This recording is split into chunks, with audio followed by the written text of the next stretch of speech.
আসসালামু আলাইকুম। আমরা জানি আমাদের ব্রেইনে টোটাল 12 পেয়ার ক্রেনিয়াল নার্ভ বা 12 জোড়া ক্রেনিয়াল নার্ভ রয়েছে এবং এই ক্রেনিয়াল নার্ভগুলো আমাদের এইচএসসি এক্সাম, তারপরে মেডিকেল অ্যাডমিশন টেস্ট থেকে শুরু করে মেডিকেলে ভর্তি হবার পরেও আমাদের অ্যানাটমির ব্রেইন আইবল কার্ডেও খুবই ইম্পর্টেন্ট একটি টপিক এবং এগুলো এমনই ইম্পর্টেন্ট যেগুলো সিরিয়ালি বলতে হয়। তো সিরিয়ালি অনেক সময় আমাদের মনে থাকে না।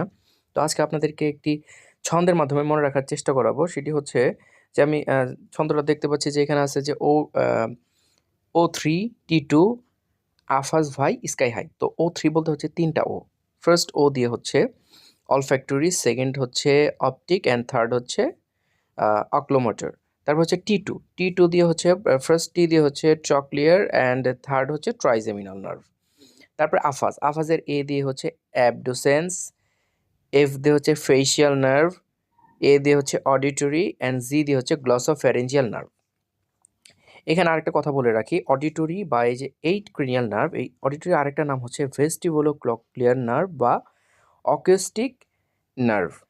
এরপর আসি যে স্কাই, এই যে এখানে যে স্কাই রয়েছে, স্কাইয়ের এজ দিয়ে হচ্ছে স্পাইনাল অ্যাক্সেসরি নার্ভ এবং এই হাইয়ের হাইয়ের এইচ দিয়ে হচ্ছে আমার এই হাইয়ের এইচ দিয়ে হচ্ছে আমার হাইপোগ্লোসাল নার্ভ। তো আমরা এখান থেকে এই ছন্দটা যদি মনে রাখতে পারি তাহলে আমাদের 12 পেয়ার ক্রেনিয়াল নার্ভ সিরিয়ালি মনে রাখা কোনো ব্যাপারই না।